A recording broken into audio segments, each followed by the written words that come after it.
ማስተር ፕላን የአዲስ አበባ ከተማን የተቀናጀ ማስተር ፕላን የማዘጋጀት ሐሳብ በድብቅ ሲካሄድ ከቆየ በኋላ ለውይይት ቀረበ። በአገዛዙ ውስጥ ያሉ ሰዎች ለውጭ ምሁራንና ታጋዮች አስቀድመው ተናግረው ስለነበር እንዴት ማስቆም እንደሚቻል ቅድመ ዝግጅት ማድረግ ተጀመረ። ቀጥሎ በተገለጹት ምክንያቶች ይህ ጉዳይ ትግሉን ለማቀጣጠል ትልቅ ዕድል እንደሚሆን ተረዳን። አንደኛ፣ የመሬት ጉዳይ በኦሮሞዎች ዘንድ አንገብጋቢ ስለሆነ የሕዝቡን ስሜት ለመቀስቀስና በአንድነት ለማነሳሳት ይረዳል። በምኒልክ ጦር ከተሸነፈ ጀምሮ ኦሮሞ ከመሬቱ እየተፈናቀለ የተቀረው ደግሞ እርቦና ሲሶ እየከፈለ ሲመዘበር ስለነበር ያልሻረ ቁስል አለው። ማስተር ፕላኑ መሬቱን የመዝረፍ ዕቅድ እንደመሆኑ ቁስሉን መንካት እንደሚያስቆጣው ግልጽ ነው። ሁለተኛ፣ የፊንፊኔ ባለቤትነት ጉዳይ ዋና ዋና ከሆኑ የኦሮሞ ጥያቄዎች ውስጥ አንዱና ሕዝቡ ከዳር እስከ ዳር የሚስማማበት አጀንዳ ከሆነ ሰነባብቷል።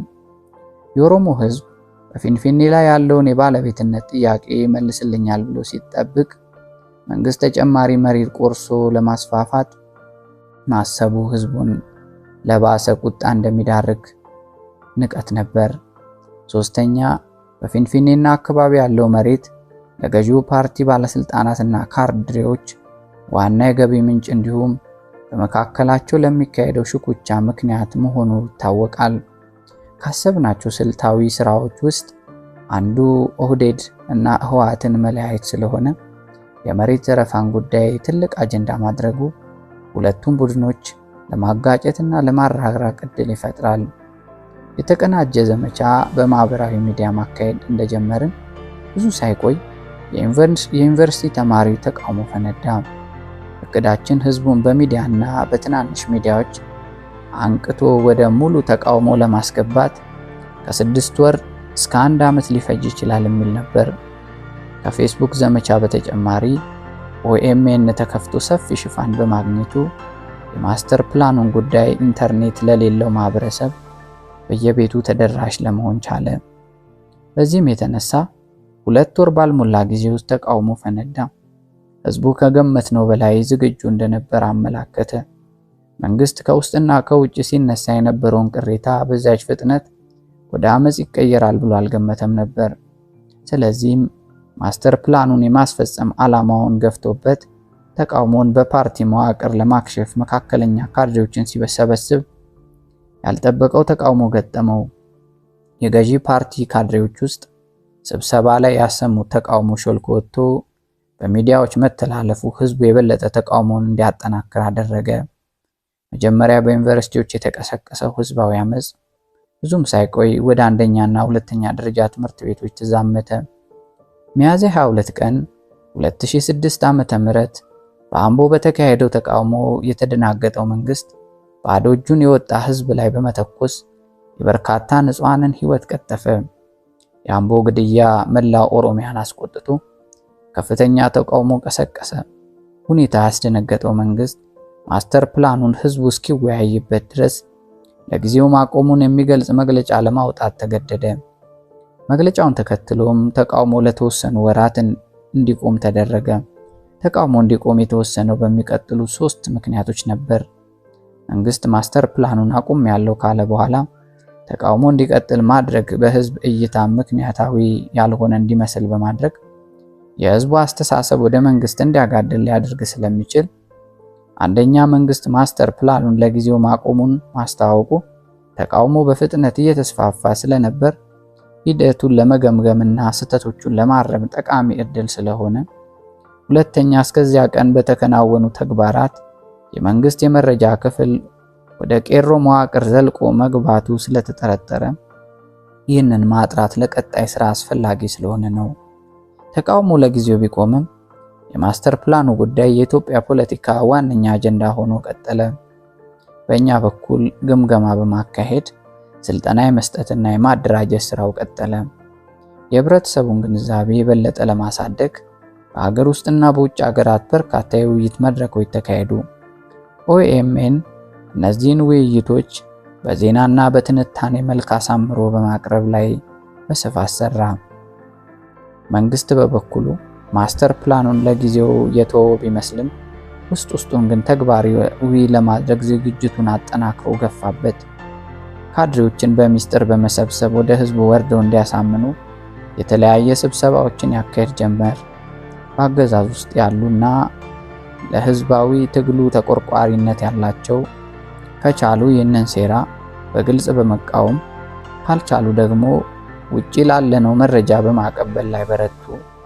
ስለ ማስተር ፕላኑ ለመወያየት በተጠራ አንድ ስብሰባ ላይ ኢንጂነር ታከለ ኡማ ፊንፊኔ በታሪክም በህግም የኦሮሞ ለመሆኗ ሙሉ ማስረጃ አለን፣ የኦሮሞ ህዝብ የማይጠቅም እቅድ ተግባራዊ መሆን የለበትም በማለት በግልጽ ተቃወመ። ይህንን ተቃውሞ በኦሮሚያ ቴሌቪዥን ፕሮግራም አየር ላይ ዋለ። ኦኤምኤን የመንግስት ሚዲያ የዘገበውን ወስዶ ለተለያዩ ትንታኔዎች እያጀበ ትልቅ አጀንዳ አደረገው። መንግስት ማስተር ፕላኑን አቁሜያለሁ ያለው ህዝቡን ዋሽቶ ተቃውሞውን ለማርገብ እንጂ ከልቡ እንዳልሆነ በሚስጥር የሚያካሄዳቸው ስብሰባዎች ማስረጃ መሆናቸውን ቀርቦ በተደጋጋሚ ተተቸ። በዚያ ሰሞን በሐዋሳ ከተማ በተካሄደ ስብሰባ ላይ በወቅቱ የፌዴራል ጉዳዮች ሚኒስትር የነበረውና የህወሓት ከፍተኛ አመራሮች አንዱ አቶ አባይ ፀሐዬ ወደዳችሁም ጠላችሁም ማስተር ፕላኑ ተግባራዊ ይሆናል፣ ይህንን የሚቃወም አካል ካለ ልክ እናስገባለን በማለት ዛተ። የዚህ ዛቻ ቅጂ በድብቅ ተቀርጾ ወደ እኔ ተላከ። ቅጂውን ለተወሰነ ጊዜ ደብቄ ትልቅ ጥቅም ማምጣት የሚችልበትን ጊዜ መጠባበቅ መረጥኩኝ። መንግስት አቁሜዋለሁ ያለውን ማስተር ፕላን ለማስጀመር እንቅስቃሴ ሲጀምር በሚስጥር የተላከውን ድምፅ በኦኤምኤን በኩል እንዲለቀቅ አደረግኩኝ። የአባይ ፀሐዬ የንቀት ንግግር መንግስት ማስተር ፕላኑን ለጊዜው ማቆሙን ካስታወቀ ወዲህ የተቀሳቀሰውን የህዝቡን ስሜት እንደ አዲስ ቀሰቀሰ። ኦኤምኤን ይህንን የአባይ ፀሐዬን ንግግር በሁሉም ዜናዎችና ፕሮግራሞች መካከል ደጋግሞ ማሰማቱን ቀጠለ። የአባይ ፀሐዬን ንግግር ደጋግመን ስናቀርብ የነበረው የህዝቡን ስሜት ለመቀስቀስ ብቻ አልነበረም። ቀደም ብዬ እንደገለጽኩት መለስ ዜናዊ የህወሓት ምድላዊ አምባገነንነት ሰዋዊ ምስል ፐርሰኒፊኬሽን ሆኖ እያገለገለ ሲሆን እርሱ ሲሞት ችግር ገጠመን። ይህንን ችግር የምንወጣበትን መንገድ እያሰብን ሳለ ነበር መፍትሄ እንዲሆነን የአባይ ፀሐዬ ንግግር የደረሰን። አባይ ፀሐዬ ከህወሓት አመራሮች መካከል በመሆኑ በመለስ ቦታ በመተካት የትግል አጀንዳችንን እንድንቀጥልበት ረዳን። የአባይ ፀሐዬን ድምፅ ደጋግመን ማሰማት የህዝቡን ቁጣ በማገንፈል ለሌላ ዙር ተቃውሞ አዘጋጀ ነው። የመንግስት ሰዎች የህዝቡን ቁጣ ለማብረድ ለተለያዩ ከተማዎች ስብሰባዎችን ማድረግ ጀመሩ። በሱሉልታ ከተማ በተካሄደ ስብሰባ ላይ በወቅቱ የጨፌ ኦሮሚያ አፈ ጉባኤ የነበረው አቶ ለማ መገርሳ ማስተር ፕላኑን ወርቅ ቢሆን እንኳን ሰማይ ዝቅ ይል ምድር ከፍ ትላለች እንጂ የኦሮሞ ህዝብ ካልፈለገው ይቀራል ብሎ ተናገረ። ይህ ንግግር በሚስጥር ተቀርቶ ተላከና አየር ላይ ዋል ነው። በኦኤምኤን እና ፌስቡክ ላይ የምናቀርበው ዕለታዊ ትንታኔ ኢህአዴግ ውስጥ ያሉ ብሔርተኛ ማስተር ፕላኑን በመቃወም ከህዝቡ ጎን መቆማቸው ተረጋገጠ ለማለት አስተጋባን። ይህም በአገዛዙ ውስጥ ያሉ ኦሮሞዎችና የቄሮ እንቅስቃሴን አቀራርበን በማቀናጀት አገዛዙን ከውስጥና ከውጭ ለማስጨነቅ ላወጣነው ስልት ትልቅ እገዛ አደረገልን። በተጨማሪም ንግግሩ ለማ መገርሳን የውስጥ ትግሉ መሪ በማድረግ የህዝቡ አይን ውስጥ እንዲገባ አደረግነው። እኛም ለማን የውስጣዊ ትግሉ መሪ አድርጎ የማየት አመለካከት እንዲጠናከር በተለያየ መንገድ አጥብቀን ሰራንበት። ለነዚህ 3 ምክንያቶች ነበሩን። አንደኛ፣ ህዝቡ ትግሉ መሃል ባሉ ሰዎች እንደሚመራ በማሰብ እንደ ትናንቱ ከውጭ አመራር በመጠባበቅ እንዳይዘናጋ ስለረዳን። ሁለተኛ፣ የውጭ ኃይሎች ናቸው ሀገር የሚበጠብጡት የሚለውን የመንግስት ፕሮፓጋንዳ ለማክሸፍ። ሶስተኛ፣ የኦህዴድ አባላት ተቃውሞ በራሳቸው ሰው እንዲመራ በማሰብ የሚመጣው ለውጥ የበለጠ እንደሚጠቅማቸው እንጂ የሚያጠፋቸው እንዳልሆነ ገምተው ከትግሉ ጋር እንዲተባበሩ ለማስቻል ናቸው። በዚህ ሳቤ ላይ ተንተርሰን ለማን እንደ ትግሉ መሪ ለመሳል የሰራነው ዘመቻ በሂደት ለትግሉ ከፍተኛ ጠቀሜታ ነበረው። ጥቅሙ የሁለተኛ ዙር ተቃውሞ ወዲያው እንዲቀጣጠል ከመርዳት ይጀምራል። የአባይ ፀሐዬ ንቀት ንግግር ህዝቡን ሲያስቆጣ፣ በተቃራኒው የለማ መገርሳ ንግግር ተስፋ እንዲሰንቅ በማድረግ የትግል ስሜት በስርዓት መዋቅር ውስጥና በውጭ እንዲስፋፋ በማድረግ ህዳር 2 ቀን 2008 ዓ.ም የሁለተኛው ዙር የማስተር ፕላን ተቃውሞ በምዕራብ ሸዋ ግንጪ ከተማ ፈነዳ። ከመጀመሪያው ዙር ጠንካራና ደካማ ጎኖች በመማር ለሁለተኛው ዙር ጥሩ ዝግጅት ተደርጎ ስለነበር በግንጪ የተቀሰቀሰው አመጽ በፍጥነትም በስፋትም ጥሩ ውጤት ማስገኘት ጀመረ። ከግንጪ ቀጥሎ ወደ ጉሊሶ ወይም ደግሞ ምዕራብ ወለጋ ተሻግሮ በተቃውሞ ከረሳ ጫላና ጉቱ አበራ የተባሉ ተማሪዎች በአሰቃቂ ሁኔታ ተገደሉ። የግድያው ቪዲዮ በኦኤምኤን እና በማህበራዊ ሚዲያዎች መሰራጨቱ ህዝባዊ አመጹ በፍጥነት ኦሮሚያን እንዲያዳርስ አደረገ። ህዳር 2 የተጀመረው አመጽ በ2 ሳምንት ውስጥ ሁሉንም የኦሮሚያ ዞኖች አዳረሰ። መንግስት በኃይል ለማፈንና እስርና ግድያውን ባጠናከረው ቁጥር ተቃውሞ በተቃራኒው የበለጠ እየተስፋፋ ሄዶ መጀመሪያ ላይ በተማሪዎች ሲካሄድ የነበረው ተቃውሞ ገበሬዎችና የመንግስት ሰራተኞችን በመሳቡ የሰልፈኞች ቁጥር በከፍተኛ ሁኔታ ጨመረ። በተለይ እንደ ምዕራብ ሸዋና ምዕራብ አርሲ ባሉ ዞኖች አርሶ አደሩ የመንግስትን አስተዳደራዊ መዋቅር አፍርሶ የነጻነት ባንዲራን አውለበለበ። በፊንፊኔ አቅራቢያ ባሉ ዞኖች ላይ ተቃውሞ እንዲበረታ በአትኩሮት ሰራን።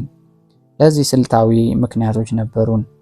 ፊንፊኔ የፖለቲካና የዲፕሎማሲ እምብርት ከመሆኗ ባሻገር አብዛኛው የሀገሪቷ ኢኮኖሚያዊ እንቅስቃሴ የሚከናወነው ለዋናው ከተማ ቅርብ በሆኑ ዞኖች ውስጥ ነው። ስለዚህ በእነዚህ አካባቢዎች የሚደረግ የተቃውሞ እንቅስቃሴ ድርብርብ ፖለቲካዊ፣ ዲፕሎማሲያዊና ኢኮኖሚያዊ ጫናዎችን ለማሳደር ይረዳል። መጀመሪያ ከፊንፊኔ በ100 ኪሎ ሜትር ራዲየስ ውስጥ ማነጣጠር አለብን የሚል ሐሳብ ሲነሳ የአካባቢው ማህበረሰብ ለመንግስት ቁጥጥር ቅርበት ያለው በመሆኑ ለተቃውሞ የሚመች ፖለቲካ ንቃት የለውም፣ ጊዜና ጉልበት ማባከን ይሆንብናል የሚል ግምት ወስደን ነበር። ነገር ግን አካባቢውን ሳናንቀሳቀስ አስፈላጊውን ውጤት ማስመዝገብ አዳጋች እንደሆነ በመረዳት ተሰራበት። ህዝቡን በመጀመሪያዎቹ ሳምንታት ብቻ ባሳየው ተቃውሞ የነበረንን ግምት መሰረተ ቢስነት አረጋገጠልን። ህዳር 2 የጀመረው የሁለተኛው ዙር ተቃውሞ በታህሳስም ተጣጥፎ በመቀጠል በክልሉ 17 ዞኖች ውስጥ ከ400 በላይ ቦታዎች ላይ ተካሄደ። ተቃውሞ የመባባስ እንጂ የመቀነስ አዝማሚያ ሳይታይበት ቀጠለ። የ2016 የፈረንጆች አዲስ ዓመት ሰሞን መንግስት የላካቸው ሰዎች አግተውኝ ተቃውሞውን እንዳስቆም ማስፈራራትና የመደለል አይነት ይዘት ያለው መልእክት ነገሩኝ። መልሴ ማስተር ፕላኑ ሙሉ በሙሉ እስካልተሰረዘ ድረስ የሚቆም ተቃውሞ አይኖርም የሚል ነበር። በዚህ ተለያይተን ከአንድ ሳምንት በኋላ መንግስት ለጥያቄያችን መልስ ለመስጠት መዘጋጀቱን ፍንጭ የሚሰጥ መልእክት ላኩልኝ። ጃንዋሪ 12 ቀን 2016 ወይም ጥር 3 ቀን 2008 ዓ.ም ማስተር ፕላኑ ሙሉ በሙሉ መሰረዙን የኦህዴድ ማዕከላዊ ኮሚቴ ባወጣው መግለጫ አስታወቀ። ከ3 ወር ያልተቋረጠ ትግል ከ250 በላይ ሰዎች በግፍ ተገድለውበትና ሺዎች ታስረውበት በመጨረሻ መንግስትን ማንበርከክ ተቻለ። መንግስት ማስተር ፕላኑን መሰረዙን ተከትሎ በፌስቡክ በለጠፍኩት መልእክት የተገኘው ድል ገዢው ፓርቲ በነፃ የሰጠን ሳይሆን ታላቁ የኦሮሞ ህዝብ አካሄደው መራራ ትግልና ልጆቹ በከፈሉት መስዋዕትነት የተገኘ መሆኑን በመግለጽ ህዝባችን የመንግስትን መግለጫ እንዳይተማመንና የቀሩ መብቶቹንም ለማስከበር ትግሉን መቀጠል እንዳለበት አሳሰብኩኝ። ማስተር ፕላኑን በማሰረዝ የተገኘው ድል ለሚቀጥለው ዙር ትግል ሞራል ግንባታ በሚረዳ መልኩ እየተጠቀምንበት፣ ህዝቡም ለተወሰነ ጊዜ ከድል ጽዋው እየተጎነጨ እረፍት እንዲያደርግ ወሰንን። መንግስት ማስተር ፕላኑን መሰረዙ ተቃውሞውን የሚያስቆም መስሎት ተስፋ አድርጎ ነበር። እኛ ግን ድል ማድረጋችንን ብናውጅም ትግሉ እንደሚቀጥል በማሳወቅ ለህዝቡ እረፍት መስጠትና ባለፉት 3 ወራት የተከናወኑ ስራዎችን ከመገምገም ጎን ለጎን ለሚቀጥለው ዙር ተቃውሞ ማቀጣጠያ የሚሆን ጉዳይ በመምረጥ ላይ ነበርን። የፖለቲካ እስረኞች ይፈቱ የሚለው ጥያቄ ለሚቀጥለው ዙር ህዝቡን ለማነሳሳት ይረዳል ብለን ወሰንን። ባለፉት 3 ወራት ተጋድሎ ወቅት በሺዎች ስለታሰሩ ድሉን ያመጡትን እስር ቤት ትተን በድሉ መደሰት ተገቢ አይደለም የሚል ሐሳብ አጋራን። ታህሳስ ውስጥ አዳማ ላይ በተደረገው ሰልፍ ላይ ታስሮ የነበረውን አቶ በቀለ ገርባን የፖለቲካ እስረኞቹ ተወካይ አድርገው ዘመቻውን አጧጣፍ ነው። በሰላማዊ ትግል የህዝብ ግንኙነት ስትራቴጂ ውስጥ በመቶ የሚቆጠሩ ተበዳዮችን ከመዘርዘር አንድን ተበዳይ እንደ ምሳሌ መርጦ በከፍተኛ ትኩረት ማስተዋወቅ የተሻለ ውጤት እንደሚያስገኝ ተምረናል። የሚመረጠው ሰው የኋላ ታሪኩና ስብዕናው የተቀሩትን እስረኞች ሊወክል የሚችል ቢሆን ይመረጣል። በቀለን የመረጥነው መስፈርቱን ስለሚያሟላ ነው። ከፍተኛ የተቃዋሚ አመራሮች በመሆኑ ታዋቂ ከመሆኑም በተጨማሪ በተደጋጋሚ መታሰሩ የፖለቲካ እስረኛ የሚለውን ሐሳብ በጥሩ ሁኔታ ይወክላል። በተጨማሪም መምህር በመሆኑ የማህበረሰቡን መካከለኛ መደብ አካል ነው። በቀለ በሰላማዊ ትግል እንደሚያምን አስቀድሞ የታወቀ ጉዳይ መሆኑ መንግስት የፖለቲካ እስረኞችን የሚወነጅልበትን የአሸባሪ ክስ ለማርከስ ይረዳል። በወቅቱ በጉዳዩ ላይ ስንወያይ አንድ ሰው ፊቱ ራሱ ምስኪን ኦሮሞ ይመስላል በማለት እንደተናገረው ለዘመቻችን ጥሩ ምርጫ እንደሆነ ተስማማን። በአሜሪካ የሚኖረው የአዲሳ ቦጃ እነዚህን ሁሉ ሐሳቦች አካቶ በቀለን የፖለቲካ እስረኞች ሁሉ ተወካይ የሚያደርግ ስዕል ስሎ ነበርና በስፋት ተጠቀምንበት። የፖለቲካ እስረኞች ይለቀቁ የሚለውን የማህበራዊ ሚዲያ ዘመቻ እንደጀመርን ህዝቡ በማስተር ፕላኑ ላይ ተቀዳጀውን የድል ወኔ ከጎኑ የታሰሩትን ከማስለቀቅ ወደ ተቃውሞ ተመለሰ። በቂ ዝግጅት ተደርጎበት ስለነበር የካቲት 2008 ዓ.ም ከበፊቱ የበለጠ ጠንካራ ተቃውሞ በሁሉም ዞኖች ተጀመረ። በዚህኛው ዙር የገበሬው ተሳትፎ በከፍተኛ ደረጃ ጨመረ። መንግስትም በከተሞች ተወስኖ የነበረውን እስራትና ግድያ እስከ ገጠር አፋፋመው። ለምሳሌ በምዕራብ አርሲ ዞን ሻሸመኔ አካባቢ አባሩ በተባለ ሰፈር አንዲት ነፍሰ ጡርና የ9 ልጆች እናት በቤቷ መገደሏ በከፍተኛ ቁጣ በማስከተሉ የሀገር ሽማግሌዎች በይፋ መንግስት ላይ ጦርነት አወጁ። አመጹን ለማዳፈን የአጋዚ ክፍለ ጦር ወታደሮች ወደ ቦታ ተሰማርተው በጅምላ ሰው መጨፍጨፋቸው የአጄና ሻላ አካባቢ ገበሬዎች ባለ በሌለ መሳሪያቸው ለመከላከል ተገደዱ። አጋዚዎች ዲሽቃና ባዙቃ የመሳሰሉ ከባድ መሳሪያዎችን ተጠቅመው ብዙ ሰዎችን ፈጁ። ማስተር ፕላን የተሰኘው የጫላ ቡልቱሜ ዘፈን ተቃውሞ ከተጀመረ አንስቶ የትግል ዜማ ሆኖ ነበር። በድግስ ቦታ፣ በሱቆችና በመሳሰሉት ቦታዎች ይከፈታል። ኦኤምኤን እየደጋገመ ያስደምጣል። እዚህ ላይ በቀለ ገርባ ደጋግሞ የሚያወራው ቀልድ ነበር። አንዱ ፓስተር ሙዚቃ ቤት ሄዶ መዝሙሮችን መርጦ በሲዲ እያስገለበጠ የጫላን ጫልንልኝ ቤቴ ሲደርስ እሰርዘዋለሁ በማለት ተናገር ያለው ከእውነት የራቀ አይመስልም። መንግስት ዘፈኑ ህዝቡን በማነሳሳት ረገድ ያለው ሚና ተገንዝቦ ለማገድ ወሰነ። በስራ ቦታና በትራንስፖርት ላይ ዘፈኑን ሲከፍቱ የተገኙት ላይ ድብደባና እስራት አጠናክሮ ቀጠለ። በሰርግና መሰል ማህበራዊ ድግሶች ላይ የጫላ ዘፈን ተመራጭ ከመሆኑ የተነሳ ዝግጅቶቹ የጥቃት ኢላማ ሆኑ። ለምሳሌ በኢሉ አባቦራ ዞን አንድ ሰርግ ላይ የጫላ ዘፈን ተከፍቶ ሳለ የመንግስት ወታደሮች ደርሰው በተፈጠረ ግርግር ሙሽሮቹ ተገደሉ። በተመሳሳይ ሁኔታ ሻሸመኔ አካባቢ ሰርገኞችን የጫነ መኪና ዘፈኑን እያዘፈነ ሲሄድ የመንግስት ወታደሮች ተኩስ ከፍተው ሙሽራዋንና ሌሎች የሰርገኞቹን አባላት ገደሉ። ይህ ከፍተኛ ቁጣ አስነስቶ ተቃውሞና ብጥብጡ ተቀሰቀሰ። ሙሽሮችን የገደለው የአጋዚ ጦርና የኦሮሚያ ፖሊስ ተጋጭተው ተታኮሱ። የኦሮሚያ ፖሊስ አባል የነበረው ኮንስታብል ሙስጠፋ ሁሴን አፈሙዙን ህዝቡን እየገደሉ ወዳሉት የአጋዚ ወታደሮች በማዞር በርካቶችን ገድሎ ሌሎችን በማቁሰል በመጨረሻም ተሰዋ። የኦሮሚያ ፖሊስ የአገዛዙ የጭቆና በትር ሆኖ እንዳይቀጥል ቀድሞውኑ ውስጡን ሰፊ ስራ ሲሰራ ነበር። ይህ ስራ በአጋዚና በኦሮሚያ ፖሊስ መካከል እያደር መቃቃርና ጥርጣሬን በመፍጠር የስርዓቱን የጸጥታ ኃይል ከፋፍሎ የማፈን አቅሙን ማዳከም ነበር።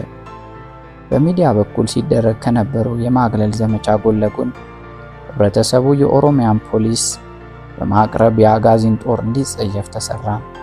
ፖሊስ የህዝብ ወዳጅ፣ አጋዚ ደግሞ የመንግስት የጭቆና መሳሪያ መሆኑን በስፋት አሰራጨን። በውስጥም አንዳንድ ለትግሉ አጋርነት ያላቸው የኦሮሚያ ፖሊስ ከፍተኛ አዛዦች አባሎቻቸው ህዝቡን ከጉዳት እንዲቆጠቡና ለገዛ ህዝባቸው ተቆርቋሪነት እንዲያሳዩ አድርገዋል። ሙስጠፋ ሁሴን የወሰደው እርምጃ ለስልቱ ስኬት ማረጋገጫ ሲሆን የእሱን ገድል ደጋግመን በሚዲያ በመዘከር ሌሎች ፖሊሶችም የእሱን ፈለግ ተከትለው ለህዝባችን አጋርነት እንዲያሳዩ ተጠቀምንበት። በሂደትም የኦሮሚያ ፖሊስ በብዙ ቦታዎች በተናጠልም ሆነ በቡድን ህዝቡን ለማጥቃት የሚሰጠውን ትዕዛዝ ባለመቀበል ካልተቻለም የሚሰጠውን የስምሪት ትዕዛዝ አስቀድሞ ለቄሮ በማሳወቅ አስፈላጊው ጥንቃቄ እንዲደረግ አገዘ። ፖሊስ ለትግሉ ተቆርቋሪነት ማሳየቱ ቄሮና ህዝቡን የበለጠ ሲያበረታታ መንግስት በጸጥታ ኃይሉ ላይ ጥርጣሬ እንዲያድርበት አደረገ። የትኛውም መንግስት በስልጣን ላይ ለመቆየት የፖለቲካ፣ የኢኮኖሚ፣ የጸጥታ፣ ማህበራዊ ወዘተ ተቋማት ያስፈልገዋል። እነዚህን ተቋማት የስልጣን ምሰሶ እንላቸዋለን። አንድን አገዛዝ ለማሸነፍ እነዚህን የስልጣን ምሰሶች ማዳከም አስፈላጊ ነው። የትጥቅ ትግል እነዚህን ምሰሶች በማጥፋት ስርዓቱን ለመጣል ይሞክራል። በሰላማዊ ትግል ውስጥ ደግሞ እነዚህ ምሰሶች አገዛዙን ለማገልገል እንዳይችሉ ወይም እምቢ እንዲሉ ለማድረግ የተለያዩ ዘዴዎችን በመጠቀም ይሰራል። ከስልጣን ምሰሶች ሁሉ ለአምባገነናዊ አገዛዝ አስፈላጊውና መለስ ዜናዊ ሲለው እንደነበረው የስርዓቱ የመጨረሻ ምሽግ የጸጥታ መዋቅር ወይንም ደግሞ ሴኩሪቲ አፓራተስ ነው። የጸጥታ መዋቅሩ መከፋፈልና እርስ በርስ አለመተማመን እንዲሁም የተወሰነው ክፍል ወደ ህዝባዊ ትግል መቀላቀል የአምባገነናዊ ስርዓትን የማስፈን አቅም በመሸርሸር ውድቀቱን ያፋጥናል።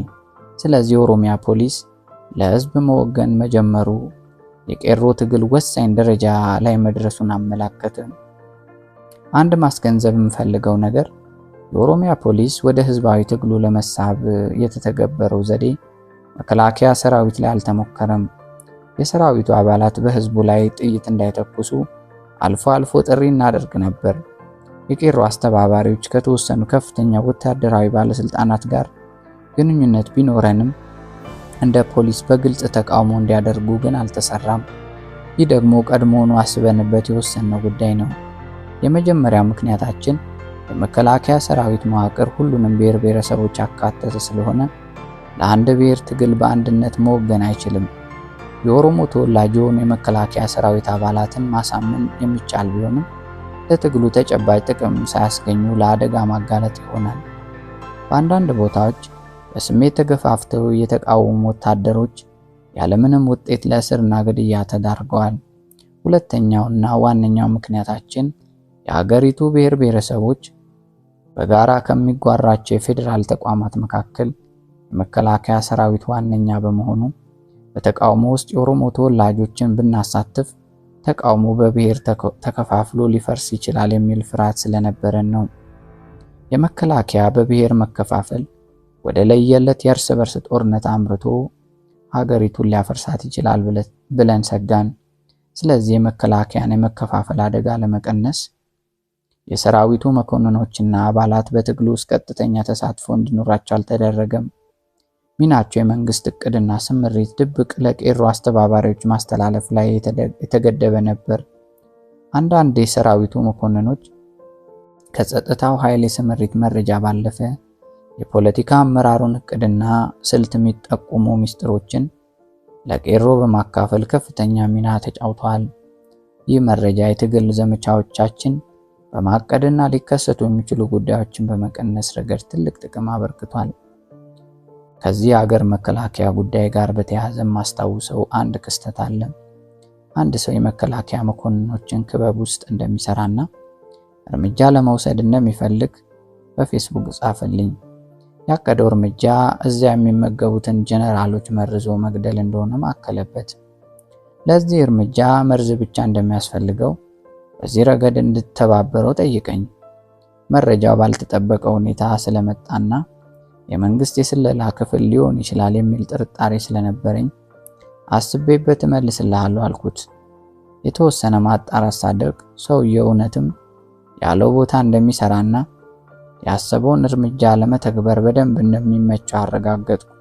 ነገር ግን ሊወስደው ያቀደው እርምጃ ያለውን ጥቅምና ጉዳት ሳውጠነጥን ጉዳቱ እንደሚበልጥ ገመትኩኝ። እርሱ እንዳሰበው ጥቂት ከፍተኛ ባለስልጣናትን መርዞ መግደል አገዛዙን ለጊዜው ያስደነግጣል። ሰራዊቱ እየገደላቸው ላሉ ኦሮሞዎችም በቀል ሊሆን ይችላል። እነዚያ ባለስልጣናትን መግደል ግን አገዛዙን አያስወግደውም።